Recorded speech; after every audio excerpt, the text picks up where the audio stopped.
기저귀가 어디 있어요? 한국에 온 지 일주일 만에 대형마트에서 저는 눈물을 흘리고 있었습니다. 저는 스코틀랜드 방송인 레이첼 모리스입니다. 14년 전 제가 한국 부산의 마트에서 기저귀를 찾지 못해 좌절했던 그 순간이 제 인생을 완전히 바꿔놓을 줄은 상상도 못했습니다. 기저귀 어디 있어요? 라고 물었던 제 서툰 한국어의 직원들은 어리둥절했고 저는 그 자리에서 무력감에 울었습니다. 하지만 그날 이후 저는 결심했습니다. 한국어를 배워야겠다. 이대로는 한국에서 살 수 없어. 그렇게 시작된 여정은 한국인 남편, 두 아이, 박사학위, 그리고 부산시 글로벌 문화대사직까지 이어졌습니다. 지금부터 외국인이 한국에서 진짜 가족을 찾은 14년의 여정, 문화적 차이를 극복한 사랑 이야기, 그리고 부산의 딸로 인정받기까지의 감동적인 순간들을 나누려 합니다. 제 이야기가 여러분에게 위로와 용기가 되길 바랍니다. 구독, 좋아요, 알림 설정도 잊지 마세요. 저는 스코틀랜드의 고원지대, 에든버러 근처의 작은 마을에서 태어나 자랐습니다.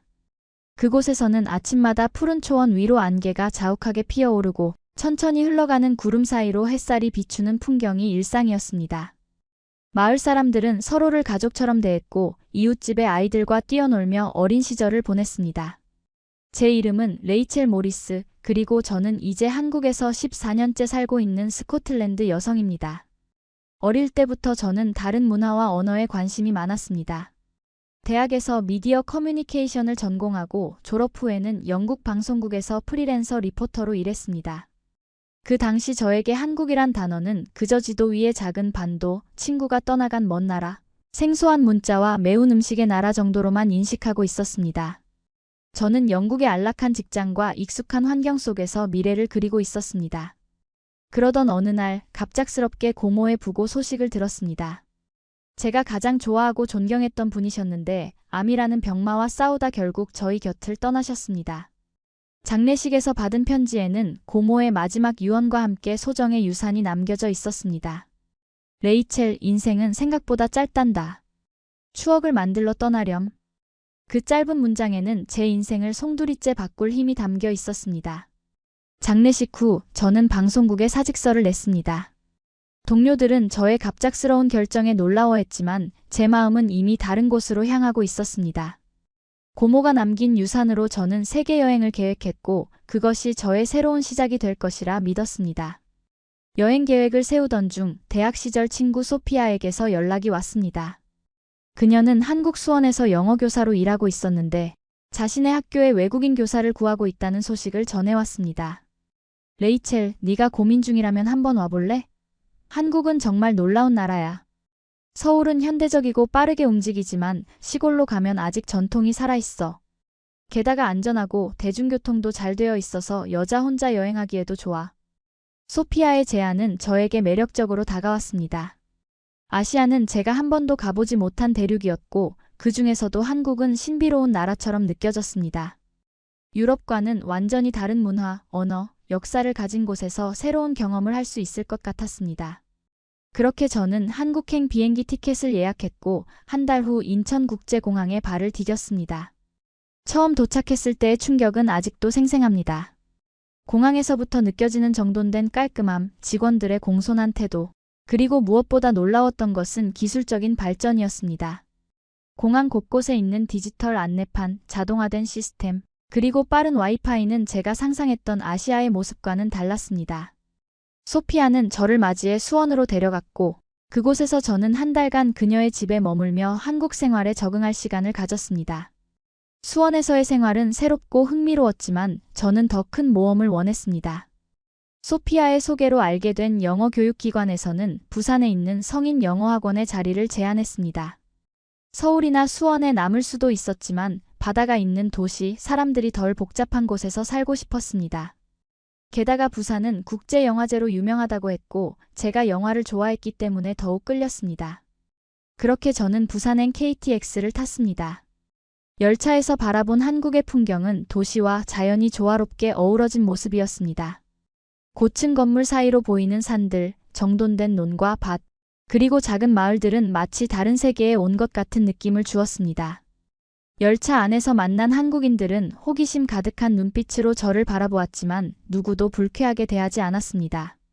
오히려 제가 당황해하면 도와주려 했고 간단한 영어로 대화를 시도하기도 했습니다. 부산에 도착했을 때 저는 그 도시의 에너지에 압도되었습니다. 해운대의 넓은 백사장, 광안리의 화려한 다리, 그리고 남포동의 활기찬 시장까지 부산은 서울과는 또 다른 매력을 가진 도시였습니다. 처음 구한 원룸은 해운대 근처로 창문을 열면 바다가 보이는 작은 공간이었습니다. 비록 좁고 시설이 완벽하지 않았지만 그곳에서 저는 새로운 인생의 장을 시작했습니다. 영어학원에서의 첫날은 긴장감으로 가득했습니다. 학생들 대부분은 직장인이나 대학생이었고 저보다 나이가 많은 분들도 있었습니다.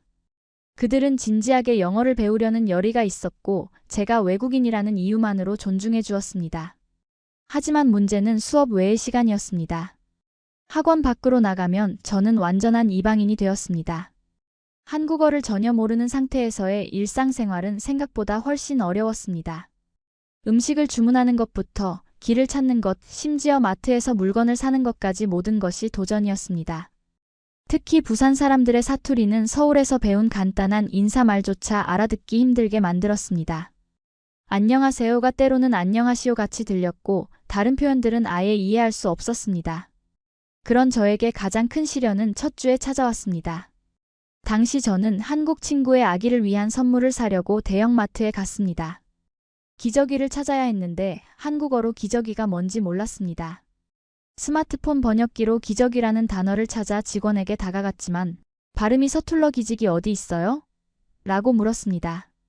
직원은 제 말을 이해하지 못했고 다른 직원을 불러 의논하는 동안 저는 그 자리에 멀뚱히 서 있어야 했습니다. 결국 번역기로 영어 단어를 보여주고서야 상황이 해결되었지만 그 과정에서 느낀 무력감은 말로 표현할 수 없었습니다. 그날 저는 집으로 돌아와 울었습니다. 단순히 기저귀 하나를 사지 못한 것 때문이 아니라 자유롭게 의사소통하지 못하는 답답함 때문이었습니다. 그 순간 저는 결심했습니다.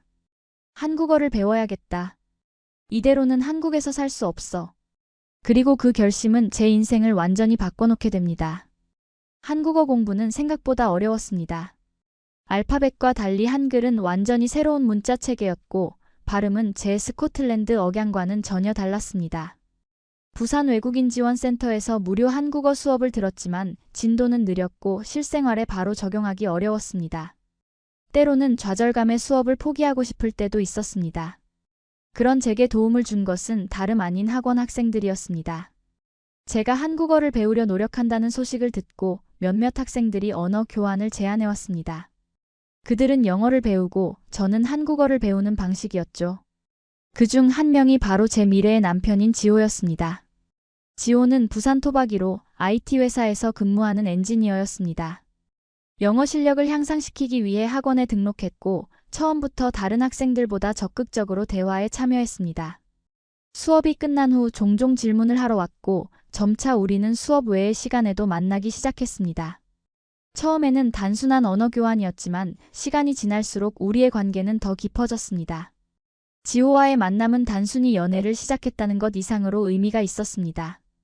그를 통해 저는 한국 문화를 더 깊이 이해하게 되었고 부산에 숨겨진 명소들을 발견했으며 무엇보다 한국어 실력이 빠르게 향상되었습니다.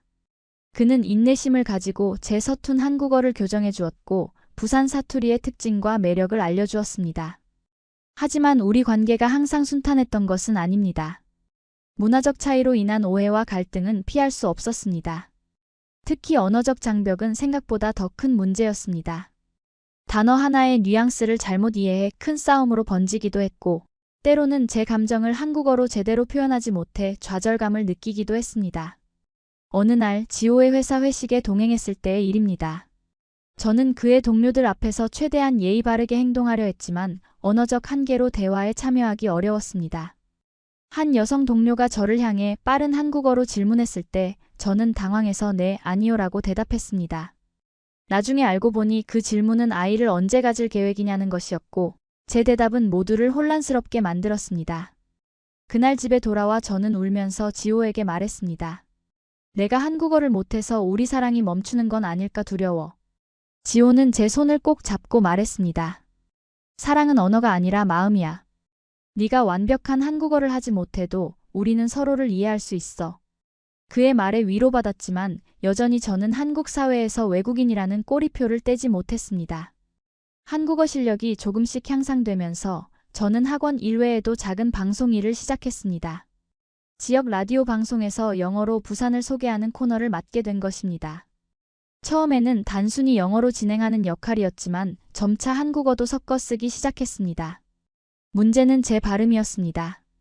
스코틀랜드 억양이 섞인 한국어, 거기에 부산 사투리까지 더해져 종종 웃음거리가 되곤 했습니다. 방송 PD는 친절하게 조언했습니다. 레이첼 씨, 방송에서는 표준어를 쓰는 게 좋을 것 같아요. 시청자들이 혼란스러워할 수 있거든요. 그 말은 이해가 됐지만 저에게는 또 다른 정체성의 혼란을 가져왔습니다.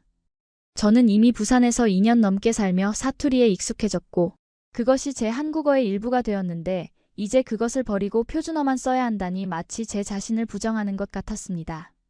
지호에게 이런 고민을 털어놨을 때 그는 잠시 생각하더니 말했습니다. 네가 편한 대로 하면 돼. 방송에서는 표준어를 쓰고 일상에서는 사투리를 써도 괜찮아. 그게 바로 내 매력이잖아. 그의 말은 위로가 되었지만 여전히 저는 나는 누구인가? 나는 어느 나라 사람인가라는 질문에 명확한 답을 찾지 못했습니다. 문화적 차이는 일상생활의 작은 부분에서도 나타났습니다. 지호의 가족과 첫 만남에서 저는 영국식 예의를 지키려 노력했지만 한국의 가족 문화는 전혀 달랐습니다.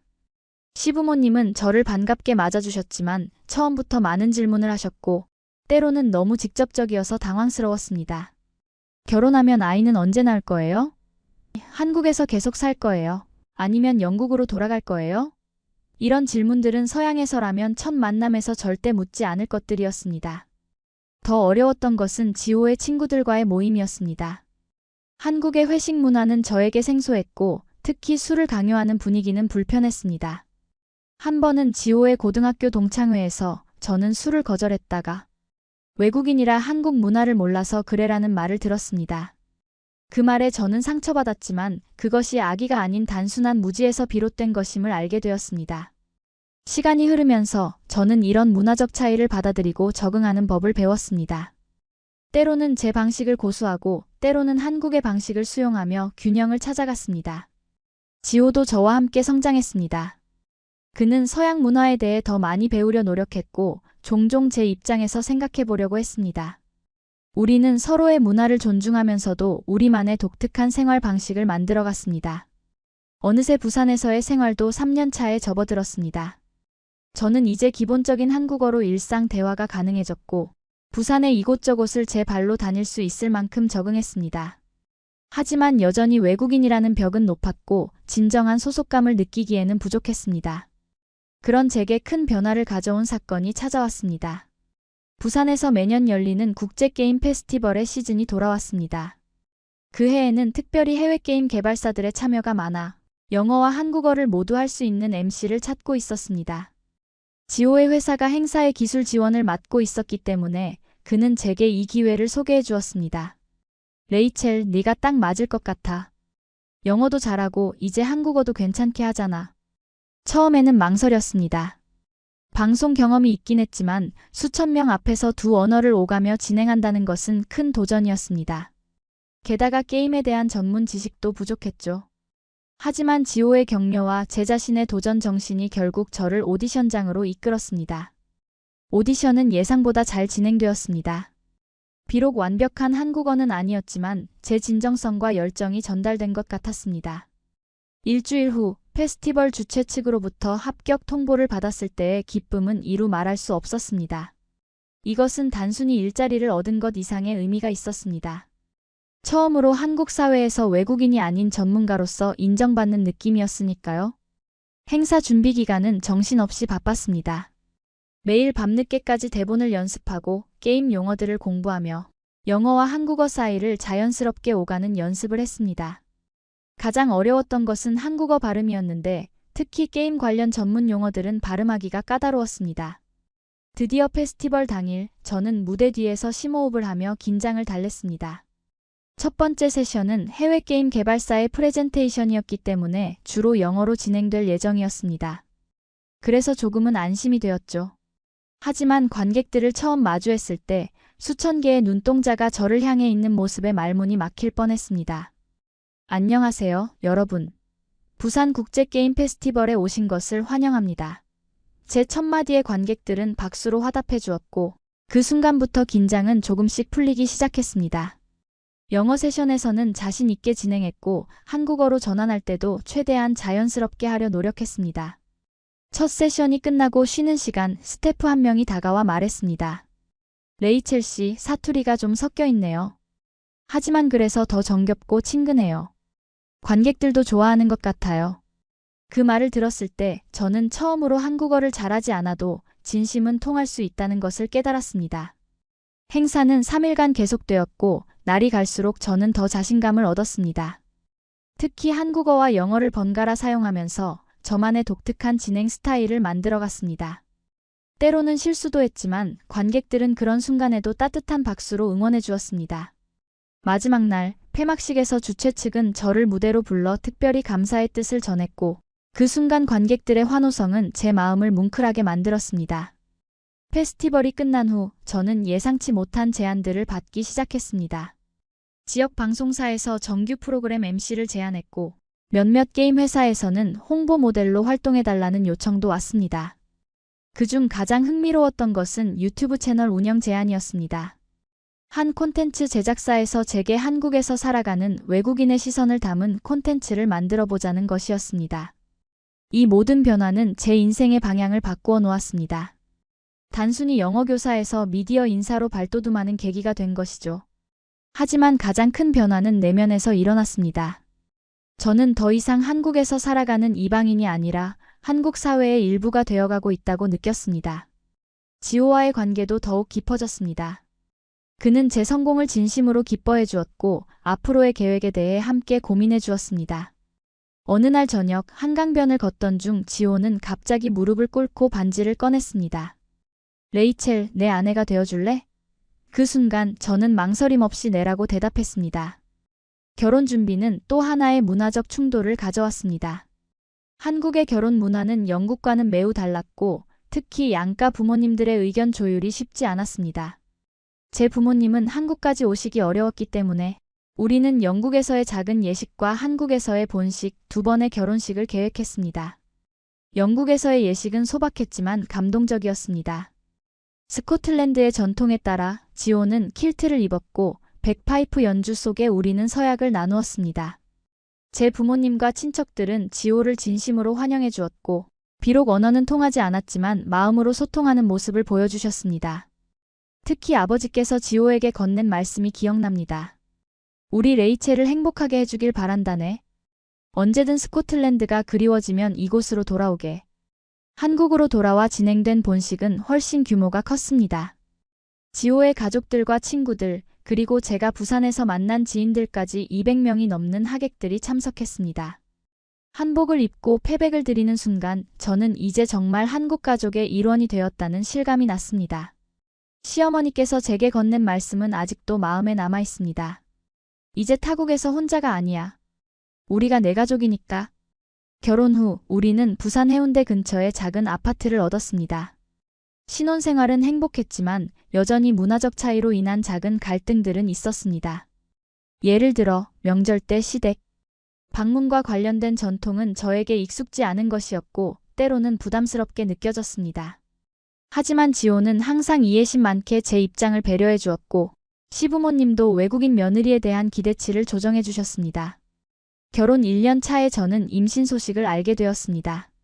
첫 아이를 갖게 된다는 기쁨도 컸지만 동시에 한국에서 외국인으로서 아이를 키운다는 것에 대한 두려움도 있었습니다. 특히 산전 관리부터 출산 그리고 육아에 이르기까지 한국의 시스템은 저에게 생소했습니다. 임신 초기 병원에서 산모교실에 참가했을 때의 일입니다. 다른 모든 임산부들이 한국인이었고 강의는 당연히 한국어로 진행되었습니다. 비록 제 한국어 실력이 많이 향상되었지만 의학 용어는 여전히 어려웠고 중요한 정보를 놓칠까봐 불안했습니다. 그때 한 간호사가 제게 다가와 영어로 된 자료를 건네주었습니다. 외국인 산모를 위한 가이드북이에요. 도움이 되길 바랍니다. 그 작은 배려가 저에게는 큰 위로가 되었습니다. 그리고 점차 임신 생활에 적응해가면서 한국의 산모 케어 시스템이 얼마나 체계적이고 세심한지 깨닫게 되었습니다. 정기적인 검진, 영양관리, 그리고 출산 준비 교육까지 모든 것이 세밀하게 계획되어 있었습니다. 영국에 있는 친구들에게 이런 경험을 이야기했을 때 그들은 놀라워했습니다. 한국의 의료 시스템이 그렇게 발전했다고? 임신 7개월 차에 접어들었을 때 시어머니께서 우리 집에 자주 오시기 시작했습니다. 처음에는 그저 걱정되셔서 오신 줄 알았는데 나중에 알고 보니 한국의 전통적인 산모 케어를 준비하고 계셨던 것입니다. 출산 전부터 출산 후까지 필요한 음식, 용품, 그리고 조리법까지 하나하나 알려주셨습니다. 어느 날 시어머니께서 장을 보고 돌아오시면서 기쁜 표정으로 말씀하셨습니다. 아이고, 우리 기지개 사러 가자. 처음에는 무슨 말씀인지 이해하지 못했습니다. 기지개요? 그러자 시어머니께서 웃으시며 쇼핑백을 보여주셨습니다. 그 안에는 기저귀 패키지가 가득했습니다. 그 순간 저는 깨달았습니다. 기지개는 제가 그토록 찾던 기저귀였던 것입니다. 3년 전 대형마트에서 당황했던 그 기억이 떠올랐고 저도 모르게 눈물이 흘렀습니다. 시어머니께서는 제 눈물을 보고 걱정하셨지만 저는 웃으며 설명했습니다. 아니에요. 행복해서 우는 거예요. 제가 한국에 처음 왔을 때 기저귀를 찾으려다 당황했던 기억이 나서요. 그 이야기를 들으신 시어머니께서는 제 손을 꼭 잡아주시며 말씀하셨습니다. 이제는 혼자가 아니야. 우리가 함께 있잖아. 우리 첫 아이 민서는 부산의 따뜻한 봄날에 태어났습니다. 출산 과정은 힘들었지만 한국 병원의 전문적인 케어 덕분에 안전하게 아이를 낳을 수 있었습니다. 특히 산후조리원에서의 2주간 경험은 저에게 큰 문화 충격이었습니다. 영국에서는 출산 후 빠르게 집으로 돌아가는 것이 일반적인데 한국에서는 전문 시설에서 산모와 아기를 철저히 케어해주는 시스템이 갖춰져 있었습니다. 산후조리원에서 만난 다른 산모들은 처음에는 제가 외국인이라는 점 때문에 조금 어색해했지만 곧 아기 이야기로 함께 웃고 울 수 있는 친구가 되었습니다. 그들과의 대화를 통해 한국의 육아 방식, 전통적인 산후조리법, 그리고 아기용품 선택에 이르기까지 많은 것을 배웠습니다. 처음으로 저는 외국인이 아닌 그저 엄마로서 동등하게 대우받는 느낌이었습니다. 민서가 100일이 되었을 때 우리는 전통적인 100일 잔치를 열었습니다. 지호의 가족들과 친구들, 그리고 제 지인들이 모두 모여 아이의 건강을 기원했습니다. 시어머니께서는 직접 100일 떡을 준비해 오셨고 한복을 입은 민서의 모습은 너무나 사랑스러웠습니다. 그날 저는 화상통화로 영국에 계신 부모님께 이 모든 풍경을 보여드렸고 그분들도 함께 기뻐해 주셨습니다. 아이를 키우면서 한국 생활의 또 다른 측면을 발견하게 되었습니다. 특히 부산의 안전함, 편리한 대중교통, 그리고 아이와 함께 할 수 있는 다양한 시설들은 육아에 큰 도움이 되었습니다. 공원에서 아이와 놀다가 잠시 자리를 비워도 안전하다는 믿음, 밤늦게 유모차를 끌고 산책해도 두렵지 않은 환경은 영국에서는 상상하기 어려운 것들이었습니다. 민서가 6개월이 되었을 때 저는 다시 일을 시작했습니다. 이번에는 유튜브 채널 운영에 더 집중하기로 했는데 집에서 콘텐츠를 만들 수 있어 육아와 병행하기에 적합했기 때문입니다. 제 채널의 주제는 한국에서의 외국인 엄마 생활이었고 예상보다 많은 구독자들의 관심을 받았습니다. 특히 한국의 육아 시스템, 문화적 차이에 따른 재미있는 에피소드, 그리고 부산의 숨은 명소 소개 등의 콘텐츠가 인기를 끌었습니다. 유튜브 활동이 활발해지면서 저는 더 많은 한국인들과 교류하게 되었고 자연스럽게 한국어 실력도 향상되었습니다. 특히 콘텐츠 제작을 위해 다양한 장소를 방문하고 사람들을 만나면서 부산이라는 도시를 더 깊이 이해하게 되었습니다. 해운대와 광안리 같은 유명 관광지 너머에 있는 골목길, 오래된 시장, 그리고 지역 주민들만 아는 맛집 등을 발견하는 재미가 쏠쏠했습니다. 그러던 중 지호에게서 기쁜 소식이 전해졌습니다. 그가 다니던 IT 회사가 미국 기업과 합작하여 글로벌 프로젝트를 시작한다는 것이었습니다. 지호는 영어와 한국어를 모두 구사할 수 있는 팀장으로 발탁되었고 이는 그의 경력에 큰 도약이 될 기회였습니다. 물론 업무량이 늘어나고 스트레스도 커질 터였지만 우리는 함께 이 도전을 받아들이기로 했습니다. 지호의 새 프로젝트는 저희 가정에 더 나은 경제적 여건을 제공했고 그 덕분에 우리는 더 넓은 아파트로 이사할 수 있었습니다. 새 집은 해운대 바다가 보이는 전망이 좋은 곳이었고 아이 방과 작업실을 따로 둘 수 있을 만큼 공간도 충분했습니다. 이사 과정에서 한국의 또 다른 문화를 경험했는데 바로 집들이였습니다. 지호의 가족들과 친구들이 모두 모여 새 집을 축하해주고 각자 실용적인 선물들을 가져왔습니다. 화장지부터 세제, 휴지까지 이 모든 것이 새 출발을 상징한다고 했습니다. 민서가 돌이 되었을 때 우리는 전통적인 돌잔치를 열었습니다. 돌잡이 의식에서 민서는 망설임 없이 연필을 집었고 모두가 웃으며 학자가 될 거야 라고 예측했습니다. 그날 저는 스코틀랜드 전통 의상인 킬트를 입은 민서의 사진도 찍었는데 한복과 킬트를 번갈아 입은 아이의 모습은 마치 우리 가족의 정체성을 상징하는 것 같았습니다. 시간이 흐르면서 저는 한국 생활에 더욱 깊이 뿌리내리게 되었습니다. 단순히 적응하는 수준을 넘어 이제는 한국 문화의 가치와 아름다움을 진정으로 이해하고 감사하게 되었습니다. 특히 가족을 중시하는 문화, 어른을 공경하는 마음, 그리고 교육에 대한 열정은 제가 아이를 키우는 데 있어 중요한 가치관이 되었습니다. 민서가 2살이 되었을 때 저는 제 경력에서 큰 전환점을 맞이했습니다. 유튜브 채널이 10만 구독자를 달성했고 이를 계기로 지역 방송사에서 정규 프로그램 진행 제안을 받게 된 것입니다. 프로그램의 콘셉트는 외국인의 시선으로 바라본 한국이었고 매주 부산의 다양한 장소를 방문하여 문화, 음식, 그리고 사람들의 이야기를 소개하는 내용이었습니다. 이 제안은 매력적이었지만 동시에 큰 도전이기도 했습니다. 유튜브는 제가 편집과 내용을 모두 컨트롤할 수 있었지만 TV 프로그램은 더 많은 사람들과 협업해야 했고 더 높은 수준의 한국어 실력이 요구되었습니다. 고민 끝에 저는 이 기회를 잡기로 했고 그것은 제 인생에서 또 하나의 중요한 결정이 되었습니다. 프로그램 준비 과정은 예상보다 훨씬 힘들었습니다. 대본 리딩부터 카메라 앞에서의 자세, 그리고 발음 교정까지 모든 것이 세심하게 다루어졌습니다. 특히 발음 코치와 함께한 시간은 때로는 좌절감을 안겨주기도 했습니다. 제 부산 사투리 억양이 때로는 매력으로, 때로는 개선해야 할 점으로 지적되었기 때문입니다. 첫 방송날 저는 극도의 긴장 상태였습니다. 카메라 앞에 서자마자 머릿속이 하얘지는 것 같았고 준비한 대본을 잊어버릴까 봐 두려웠습니다. 하지만 첫 인사를 건넨 후 조금씩 자연스러워지기 시작했고 결국 첫 촬영은 성공적으로 마무리되었습니다. 프로그램은 예상보다 더 좋은 반응을 얻었습니다. 특히 시청자들은 제가 한국 문화를 바라보는 신선한 시각과 솔직한 반응에 호감을 보였습니다. 예를 들어 전통시장에서 처음 번데기를 맛보는 장면이나 한국의 찜질방, 문화를 체험하는 에피소드는 많은 사랑을 받았습니다. 시청자들은 제가 한국 문화를 존중하면서도 솔직하게 반응하는 모습에 친근감을 느꼈다고 합니다. 프로그램이 인기를 끌면서 저는 더 많은 기회를 얻게 되었습니다. 라디오 출연부터 각종 행사의 MC까지 활동 범위가 넓어졌고 자연스럽게 수입도 증가했습니다. 이러한 성공은 저에게 자신감을 주었고 더 큰 꿈을 꾸게 만들었습니다. 그러나 직업적 성공이 커질수록 가정과의 균형을 유지하는 것은 더욱 어려워졌습니다. 종종 밤늦게까지 촬영이 있었고 주말에도 행사가 잡히는 경우가 많았습니다.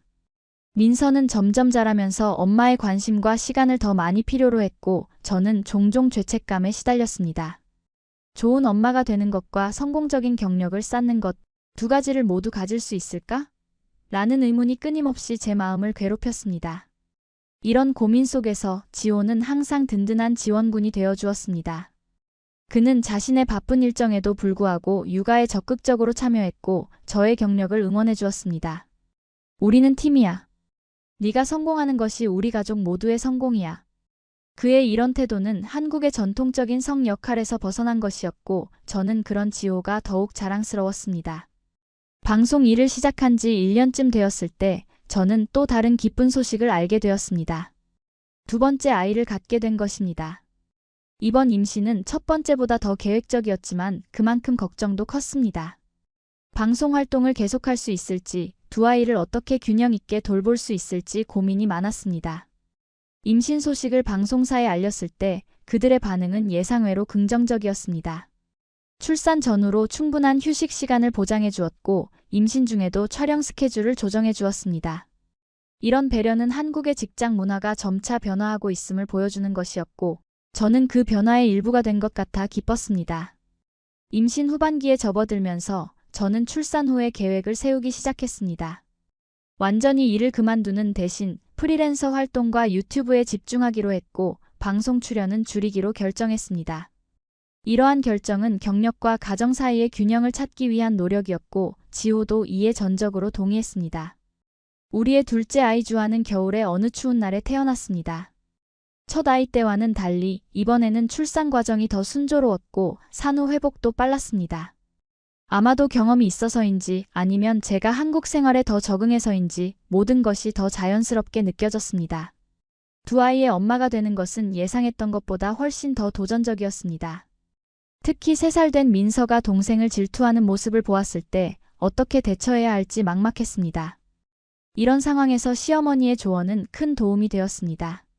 그녀는 오랜 경험에서 우러나오는 지혜로 두 아이를 함께 키우는 방법을 알려주셨습니다. 주아가 태어난 후 저는 약속대로 방송 활동을 줄이고 온라인 콘텐츠 제작에 집중했습니다. 이제 제 유튜브 채널은 단순히 외국인의 한국 생활이 아니라 다문화 가정의 육아와 일상으로 콘셉트가 확장되었습니다. 이러한 변화는 시청자들에게도 좋은 반응을 얻었고 특히 다른 국제 커플들이나 한국에서 아이를 키우는 외국인 부모들에게 많은 공감을 얻었습니다. 주아가 1살이 되었을 때 저는 오랫동안 가지고 있던 꿈을 실현하기로 결심했습니다. 바로 대학원에 진학하여 미디어 영상 디자인을 공부하는 것이었습니다. 방송과 유튜브 활동을 하면서 저는 콘텐츠 제작 과정에 더 깊이 관여하고 싶었고 이론적 지식과 실무 능력을 함께 키우고 싶었습니다. 부산의 유명 대학교에 지원서를 제출했지만 걱정이 많았습니다.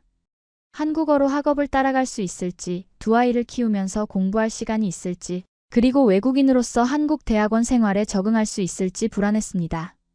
하지만 지호와 가족들의 지지 덕분에 저는 용기를 내어 면접에 임했습니다. 면접 날 교수님들은 제 경력과 한국 생활 경험에 많은 관심을 보여주셨습니다. 그들은 제 한국어 실력보다는 창의성과 열정, 그리고 다양한 문화적 배경을 높이 평가해 주셨습니다. 면접 말미에 한 교수님께서 하신 말씀이 아직도 기억납니다. 한국어가 완벽하지 않아도 괜찮습니다. 당신의 삶 자체가 연구 주제니까요. 그 말은 저에게 큰 위안과 자신감을 주었습니다. 합격 통지를 받았을 때의 기쁨은 이루 말할 수 없었습니다. 저는 학업과 가정, 그리고 제한적인 방송 활동을 병행하기 위한 철저한 계획을 세웠습니다.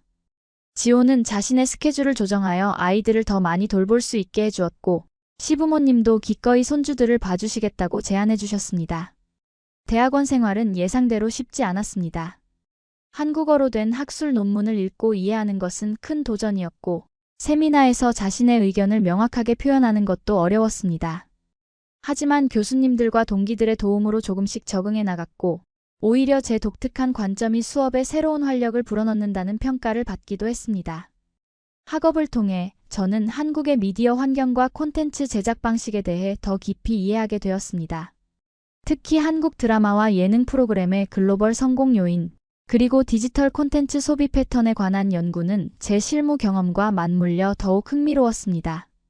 저는 이러한 학술적 지식을 바탕으로 제 콘텐츠의 질을 높이고 더 다양한 주제를 다룰 수 있게 되었습니다. 대학원 2학기 제 연구 주제를 정해야 할 시기가 왔습니다. 많은 고민 끝에 저는 다문화 가정의 미디어 콘텐츠 소비와 정체성 형성이라는 주제를 선택했습니다. 이 주제는 제 개인적 경험과 직결된 것이었고 한국 사회에서 점차 중요해지는 이슈이기도 했습니다. 연구를 위해 저는 부산 지역의 다양한 다문화 가정을 인터뷰하기 시작했습니다. 그들의 이야기는 저와 비슷하면서도 각각 독특했고 많은 경우 저보다 더 어려운 상황에서 용기 있게 살아가고 있었습니다. 한국인과 결혼한 베트남, 필리핀, 중국 여성들, 그리고 저처럼 서양에서 온 배우자들까지 그들 모두가 자신만의 방식으로 한국 사회에 적응하고 있었습니다. 이 과정에서 저는 제 자신의 정체성에 대해 더 깊이 생각하게 되었습니다. 저는 여전히 스코틀랜드 사람이면서 동시에 한국의 일부가 되어가고 있었습니다. 제 아이들은 두 문화의 경계에서 자라고 있었고 우리 가족은 그 자체로 작은 문화적 융합의 장이었습니다. 이러한 인식은 제가 어느 한쪽을 선택해야 한다는 압박에서 벗어나 두 문화의 아름다움을 모두 누릴 수 있다는 자유로움을 느끼게 해주었습니다. 연구가 진행될수록 저는 미디어가 다문화 가정의 정체성 형성에 얼마나 큰 영향을 미치는지 깨닫게 되었습니다. TV 프로그램에서의 외국인 묘사 방식, 인터넷 콘텐츠에서의 고정관념, 그리고 소셜미디어를 통한 소통, 방식 등이 모두 다문화 가정의 사회적 인식과 자아 이미지에 영향을 주고 있었습니다. 이 연구 결과를 바탕으로 저는 대학원 세미나에서 발표할 기회를 얻었고 예상 밖으로 큰 호응을 얻었습니다. 교수님들은 제 연구가 실제 경험에서 우러나온 진정성이 있다고 평가해 주셨고, 다른 학생들도 한국 사회의 다문화적 측면에 대해 새롭게 생각하게 되었다고 말해 주었습니다. 세미나 후 한 지역 신문사 기자가 저에게 인터뷰를 요청했습니다. 그들은 제 연구와 개인적 경험에 관심이 있었고, 이를 통해 한국 사회의 다문화 수용성에 대한 기사를 준비하고 있었습니다. 인터뷰는 부산의 한 카페에서 진행되었고, 저는 솔직하게 제 생각과 경험을 나누었습니다. 한국 생활의 어려움과 기쁨, 두 문화 사이에서 균형을 찾아가는 과정, 그리고 한국 사회가 더 포용적으로 변화하기를 바라는 제 희망까지. 인터뷰 기사가 발행된 후 예상치 못한 반응들이 쏟아졌습니다. 많은 독자들이 공감의 메시지를 보내왔고, 몇몇은 자신들의 비슷한 경험을 나누기도 했습니다. 더 놀라운 것은 부산시 문화 담당 공무원으로부터 연락을 받은 것이었습니다. 그들은 부산시의 다문화 정책 자문위원회에 제가 참여해 줄 것을 요청했고, 부산의 다문화 축제에서 강연을 해달라고 제안했습니다. 이러한 제안은 저에게 큰 영광이었지만 동시에 큰 책임감도 느끼게 했습니다. 저는 단순히 제 개인적 경험만이 아니라 다양한 다문화 가정의 목소리를 대변해야 한다는 사명감을 가지게 되었습니다. 이를 위해 저는 더 많은 다문화 가정들을 만나고 그들의 이야기를 듣기 시작했습니다. 자문위원회 활동을 통해 저는 한국의 정책 입안 과정을 가까이에서 보게 되었습니다. 때로는 관료적이고 변화가 더디게 느껴질 때도 있었지만, 한국 사회가 점차 다양성을 인정하고 포용하는 방향으로 나아가고 있음을 확인할 수 있었습니다. 특히 부산은 항구 도시로서의 개방적인 특성 덕분에 다른 지역보다 다문화 정책이 더 진보적인 편이었습니다. 다문화 축제에서의 강연은 저에게 잊지 못할 경험이었습니다. 수백 명의 관객 앞에서 저는 제 이야기를 나누었고, 한국 사회에서 외국인으로 살아가는 것의 의미에 대해 이야기했습니다. 강연 말미에 한 부산시 관계자가 무대에 올라와 저를 부산의 딸이라고 소개했을 때 저는 감정이 북받쳐 눈물을 흘렸습니다. 그 순간 저는 진정으로 이 도시의 일부가 되었다는 것을 느꼈습니다. 이러한 경험들은 제 학업과 연구에 더 큰 동기를 부여했고, 저는 박사 과정 진학을 결심했습니다. 석사 과정을 마치며 제출한 논문 다문화 미디어 콘텐츠와 사회적 통합은 우수한 평가를 받았고, 이를 바탕으로 같은 대학의 박사 과정에 지원하여 합격했습니다. 박사 과정은 더 깊이 있는 연구와 더 큰 도전을 의미했지만, 이제 저는 자신감이 있었습니다. 한국어도 많이 향상되었고, 학업 방식에도 적응했으며, 무엇보다 제가 연구하는 주제에 대한 열정이 있었습니다. 지호와 아이들은 제 결정을 전적으로 지지해 주었고, 가족 모두가 제 학업을 위해 각자의 방식으로 도움을 주었습니다. 박사 과정 첫 학기, 저는 국제학술대회에 참가할 기회를 얻었습니다. 싱가포르에서 열린 아시아 미디어와 문화적 다양성 컨퍼런스에서 저는 제 연구를 발표하고 다른 국가의 학자들과 교류했습니다. 그곳에서 만난 많은 연구자들이 한국의 다문화 정책과 미디어 환경에 관심을 보였고, 몇몇은 공동 연구를 제안하기도 했습니다. 이 학술대회는 저에게 글로벌 시각을 가져다 주었습니다. 일본, 대만, 싱가포르 등 다른 아시아 국가들의 다문화 정책을 비교 연구하면서 저는 한국만의 독특한 점과 개선해야 할 점들을 더 객관적으로 볼 수 있게 되었습니다. 이 경험은 제 연구의 범위를 넓히고 더 깊이 있는 분석을 가능하게 했습니다. 학술적 성취와 함께 저는 유튜브 채널과 방송 활동을 통해 대중과 소통하는 것도 게을리하지 않았습니다. 이론과 실천을 연결하는 것이 저의 목표였고, 이를 통해 학술 연구가 실제 사회 변화에 기여할 수 있다고 믿었기 때문입니다. 특히 제 채널에서는 다문화 사회를 위한 미디어 리터러시 시리즈를 시작하여 일반 시청자들이 미디어 콘텐츠를 비판적으로 이해하고 다양성을 존중하는 방법을 소개했습니다. 박사 과정을 시작한 지 1년이 지났을 때 민서는 초등학교에 입학하고 주아는 유치원에 다니기 시작했습니다. 아이들이 사회화되는 과정을 지켜보는 것은 흥미로우면서도 때로는 걱정되는 일이었습니다.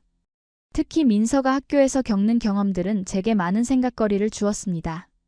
민서는 생김새는 한국인과 비슷했지만 금발의 푸른 눈을 가진 엄마를 둔 다문화 가정 아이라는 꼬리표가 따라다녔습니다. 대부분의 경우 선생님들과 친구들은 호기심과 친절함으로 대해주었지만 가끔은 무심코 던지는 말들이 아이에게 상처를 주기도 했습니다. 너희 엄마는 왜 한국말을 이상하게 해? 너는 진짜 한국인이야? 와 같은 질문들이 종종 있었습니다. 어느 날 민서가 학교에서 울면서 돌아왔습니다. 친구들이 너는 진짜 한국인이 아니라 외국인이야 라고 말했다는 것입니다. 제 마음은 무너졌지만 침착하게 민서에게 물었습니다. 그럼 민서는 어떻게 생각해? 민서는 누구라고 생각해? 잠시 생각하더니 아이가 대답했습니다. 나는 민서야. 한국 사람이기도 하고 스코틀랜드 사람이기도 해. 그 순간 저는 아이가 이미 자신만의 정체성을 형성해 나가고 있다는 것을 깨달았고 그것이 자랑스러웠습니다. 이런 경험을 통해 저는 아이들에게 두 문화의 아름다움을 모두 가르치는 것이 중요하다고 생각하게 되었습니다. 집에서는 영어와 한국어를 모두 사용하고 스코틀랜드의 전통 요리와 한국 음식을 함께 만들었습니다. 명절에는 한국의 전통 의식을 따르면서도 크리스마스와 할로윈 같은 서양 명절도 즐겁게 지냈습니다. 저희 가족만의 독특한 문화적 혼합이 만들어지고 있었습니다. 지호도 이러한 교육 방식에 적극적으로 동참했습니다. 그는 아이들에게 한국의 역사와 전통을 가르치면서도 스코틀랜드의 문화에 대해서도 관심을 보였습니다. 함께 영어 동화책을 읽고 스코틀랜드 음악을 들으며 가끔은 저와 함께 영국 영화를 보기도 했습니다. 이러한 노력 덕분에 아이들은 자연스럽게 두 문화를 받아들이고 있었습니다. 흥미로운 점은 아이들이 상황에 따라 언어와 행동 방식을 바꾸는 능력이었습니다. 학교나 친구들과 있을 때는 완벽한 한국어와 한국적 매너를 보여주다가도 집에서 저와 있을 때는 영어로 전환하고 서양적인 표현 방식을 보여주었습니다. 이러한 코드 스위칭 능력은 두 문화 사이에서 자라는 아이들의 자연스러운 적응 메커니즘이었고 그들에게 특별한 강점이 될 것이라고 생각했습니다. 가족으로서 우리는 점점 더 견고해졌습니다. 지호는 회사에서 더 높은 직위로 승진했고 이로 인해 더 많은 책임과 함께 더 나은 근무 조건을 얻게 되었습니다. 특히 재택근무가 일부 가능해져서 그는 가정에 더 많은 시간을 할애할 수 있게 되었습니다. 저는 박사과정과 미디어 활동을 병행하면서도 가족과의 시간을 최우선으로 두려고 노력했습니다. 아이들이 자라면서 우리는 더 다양한 가족 활동을 즐기게 되었습니다. 주말마다 부산의 다른 명소들을 방문하기도 하고 가끔은 제주도나 서울로 짧은 여행을 떠나기도 했습니다. 특히 기억에 남는 것은 민서의 생일에 맞춰 떠난 경주 여행이었습니다. 천년의 역사를 간직한 도시에서 우리는 함께 한국의 과거를 탐험했고 아이들은 실제 역사 현장에서 배움의 즐거움을 경험했습니다. 우리 가족에게 또 하나의 중요한 행사는 영국 방문이었습니다. 2년마다 한 번씩 우리는 스코틀랜드의 제 부모님을 방문했고 그곳에서 아이들은 또 다른 문화적 뿌리를 경험할 수 있었습니다. 할아버지, 할머니와 함께 하이랜드의 초원을 뛰어다니고 스코틀랜드 전통 음식을 맛보며 저의 어린 시절 이야기를 듣는 시간은 아이들에게 소중한 추억이 되었습니다. 흥미로운 점은 아이들이 영국에 있을 때는 한국인으로서의 정체성을 더 강하게 느낀다는 것이었고 반대로 한국에 있을 때는 자신들의 스코틀랜드 혈통을 더 의식한다는 점이었습니다. 이것은 정체성이 상대적이고 상황에 따라 유동적일 수 있다는 것을 보여주는 좋은 예였습니다. 가족의 성장과 함께 저희 집은 점점 더 다문화적 공간이 되어갔습니다.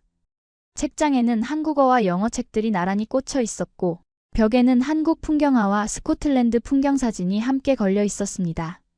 부엌에서는 김치와 스코틀랜드 전통 음식인 하기스를 위한 공간이 공존했고 거실에서는 한국 드라마와 영국 다큐멘터리가 번갈아 재생되었습니다.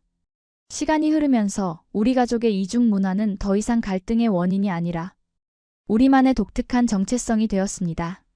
아이들은 두 세계에서 자유롭게 오갈 수 있는 능력을 가진 글로벌 시민으로 성장하고 있었고 지호와 저는 서로의 문화를 존중하고 배우며 더욱 풍요로운 관계를 만들어갔습니다. 특히 기쁜 일은 영국에 계신 제 부모님도 이제는 한국 문화에 많은 관심을 보이신다는 점이었습니다. 그분들은 화상통화로 아이들과 간단한 한국어를 연습하셨고 방문할 때마다 김치와 된장찌개 같은 한국 음식을 즐기셨습니다. 작년 방문 때는 아버지께서 직접 한복을 입어보시겠다고 하셔서 모두가 놀랐던 기억이 납니다. 이렇게 문화적 교류는 양쪽 가족 모두에게 일어나고 있었습니다. 모든 것이 순조롭게 진행되던 중 우리 가족에게 예상치 못한 위기가 찾아왔습니다. 지호가 회사 출장 중 갑작스럽게 쓰러져 병원에 실려간 것입니다. 진단 결과는 과로로 인한 심근경색 초기 증상이었고, 다행히 빠른 조치로 큰 위험은 넘겼지만 의사는 지호에게 장기간의 휴식과 생활 방식의 변화를 권고했습니다. 이 사건은 우리 가족에게 큰 충격이었고, 특히 저에게는 한국 의료 시스템을 직접 경험하는 기회가 되었습니다. 병원 의료진들의 전문성과 첨단 장비 그리고 세심한 케어는 인상적이었습니다. 특히 놀라웠던 것은 건강보험 시스템이었는데, 이로 인해 고액의 치료비 부담 없이 최상의 치료를 받을 수 있었습니다. 영국의 국민건강서비스 NHS와는 또 다른 방식으로 효율적인 시스템이라고 느꼈습니다. 지호의 입원 기간 동안 저는 학업과 일, 그리고 두 아이의 돌봄까지 모든 것을 혼자 감당해야 했습니다. 이 시간은 육체적으로나 정신적으로 매우 힘들었지만 주변 사람들의 도움으로 극복할 수 있었습니다. 시부모님은 아이들을 돌봐주셨고, 이웃들은 음식을 가져다 주었으며 대학원 동료들은 제 학업을 도와주었습니다. 특히 감동적이었던 것은 제가 다니던 대학의 교수님들이 제 상황을 이해하고 논문 제출 기한을 연장해 준 것이었습니다. 또한 방송사에서도 제 스케줄을 조정해 주어 가족에 더 집중할 수 있게 배려해 주었습니다.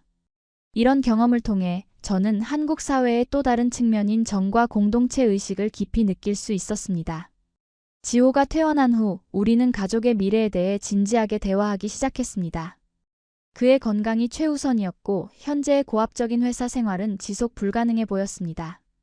오랜 고민 끝에 지호는 회사를 그만두고 자신의 기술로 프리랜서 개발자로 전환하기로 결정했습니다. 이는 수입의 불안정을 의미했지만 더 유연한 시간 관리와 스트레스 감소를 가져올 것이었습니다. 이 결정은 우리 가족의 생활 방식에 큰 변화를 가져왔습니다. 지호는 이제 집에서 일하며 아이들과 더 많은 시간을 보낼 수 있게 되었습니다.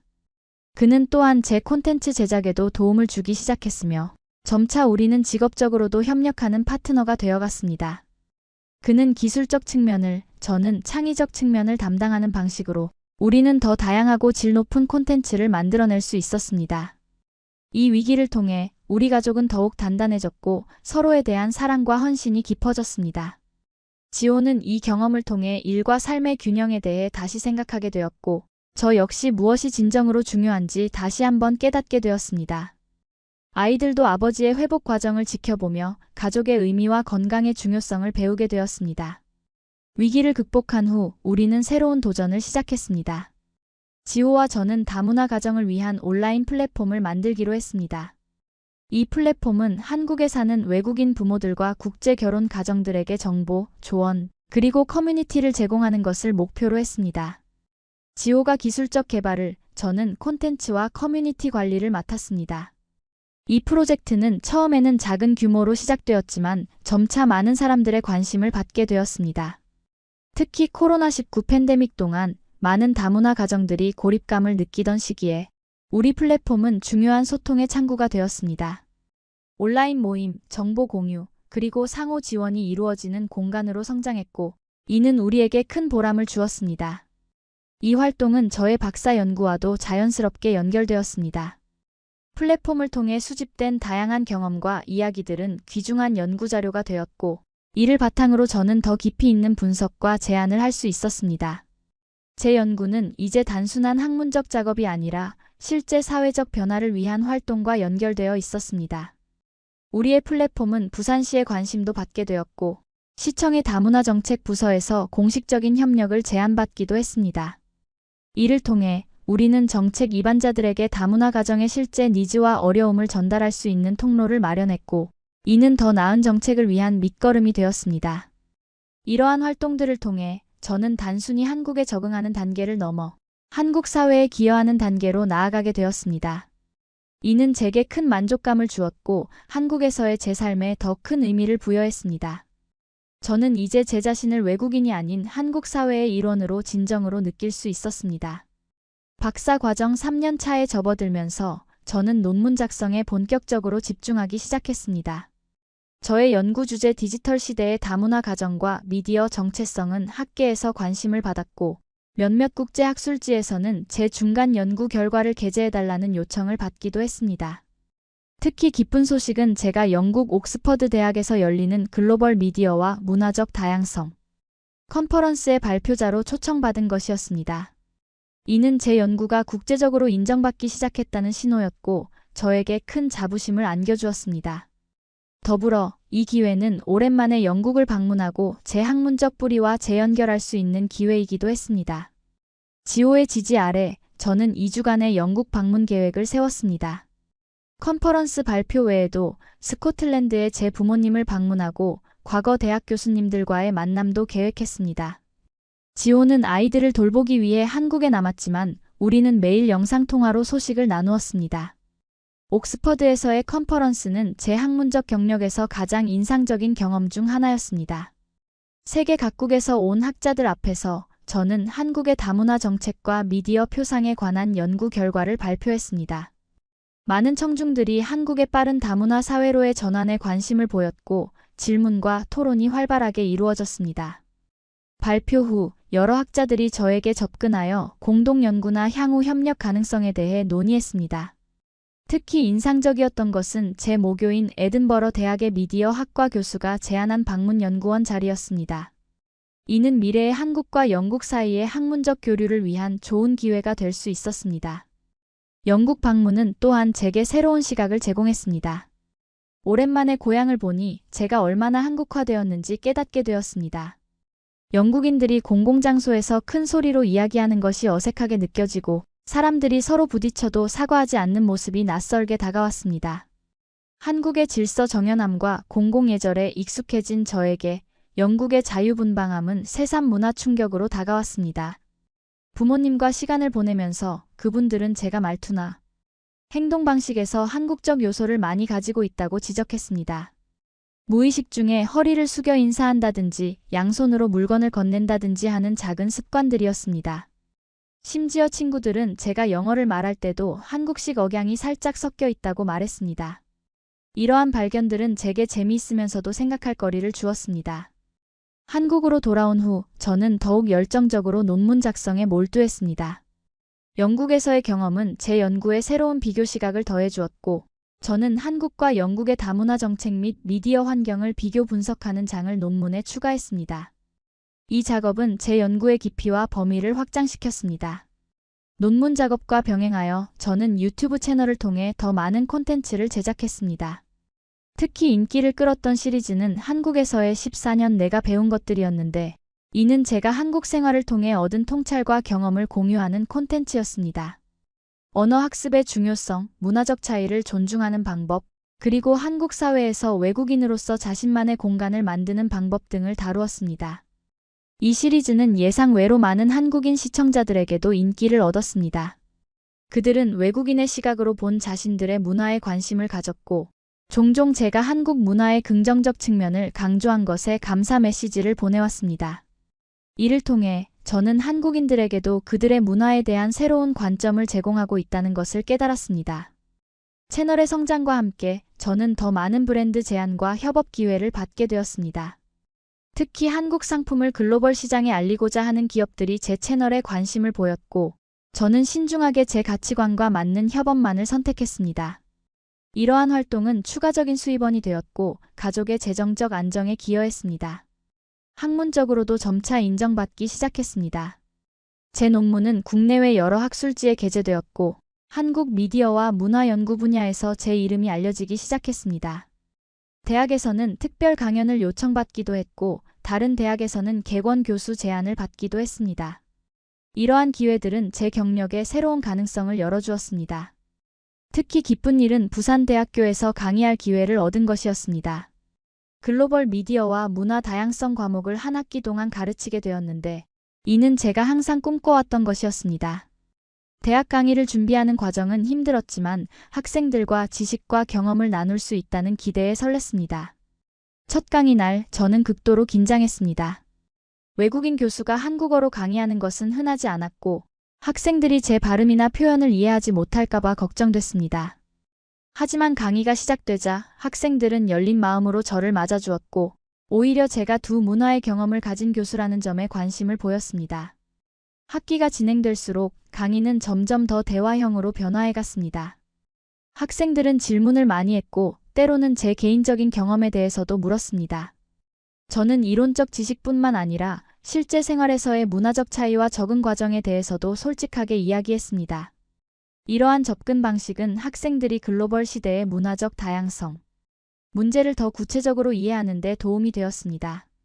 학기 말 학생들의 평가는 매우 긍정적이었고 학과에서는 다음 학기에도 강의를 계속해달라고 요청했습니다.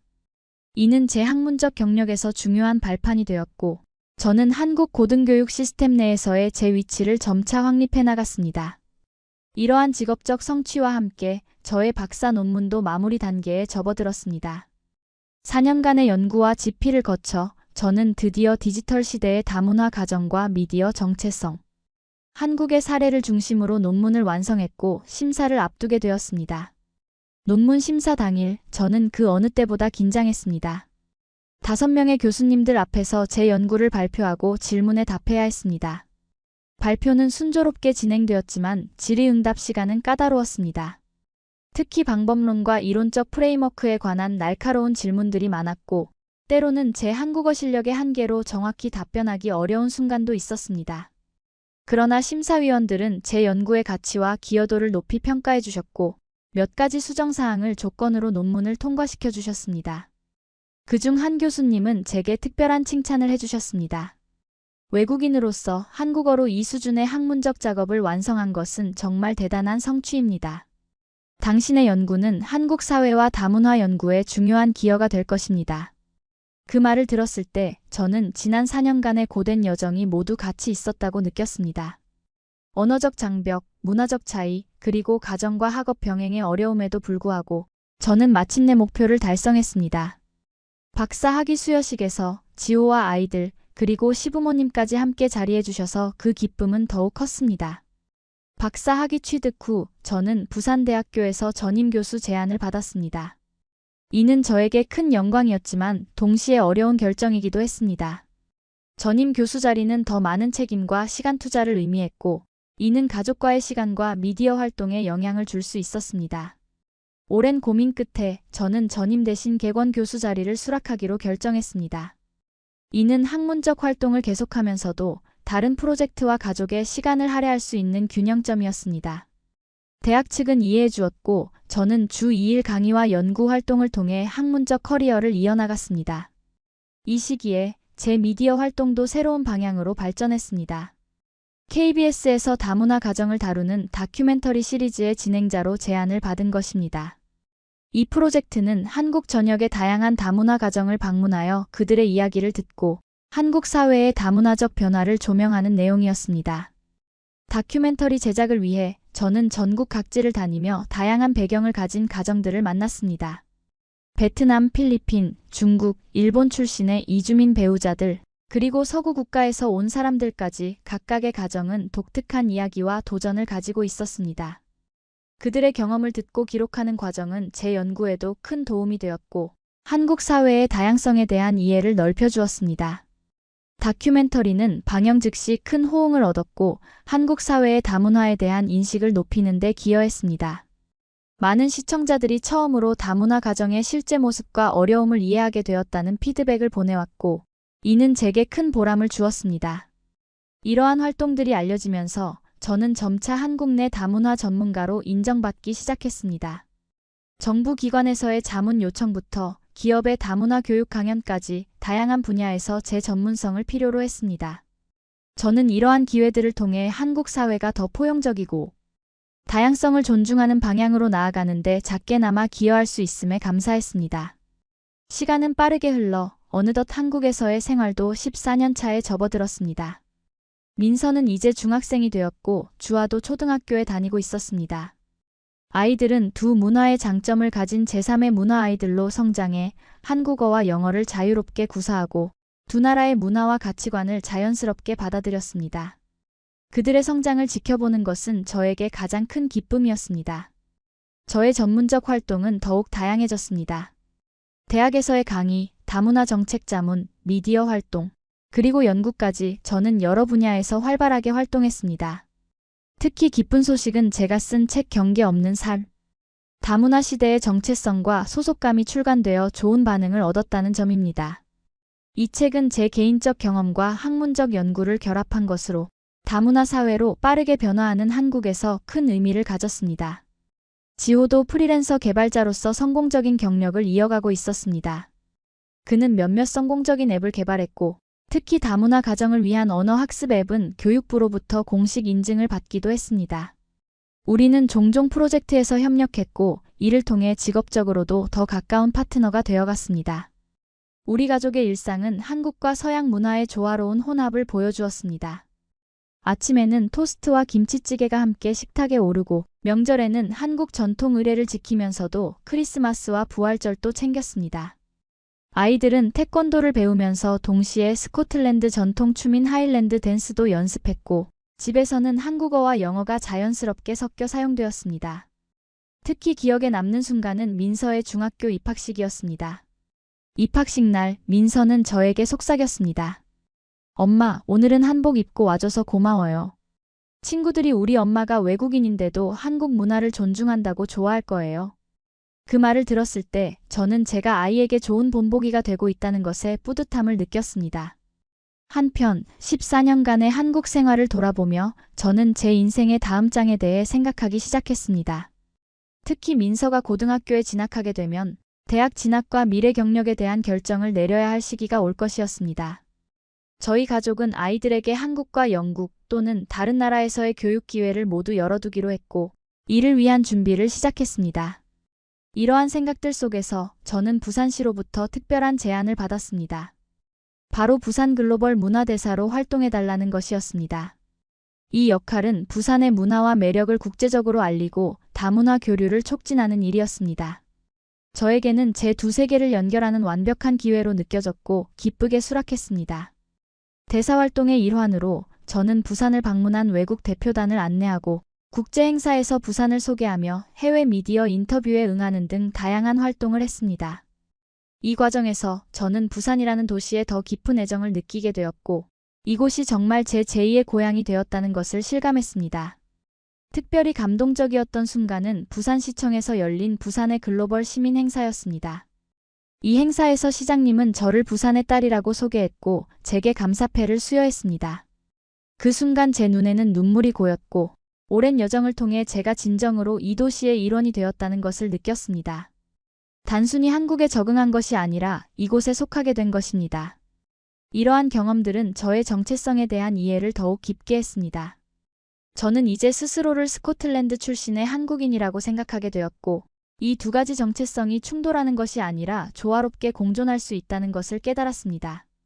문화적 정체성은 고정된 것이 아니라 경험과 관계를 통해 끊임없이 진화하는 것이라는 점을 몸소 체험한 것입니다. 스코틀랜드에 계신 제 부모님도 이제는 이해하고 지지해 주셨습니다.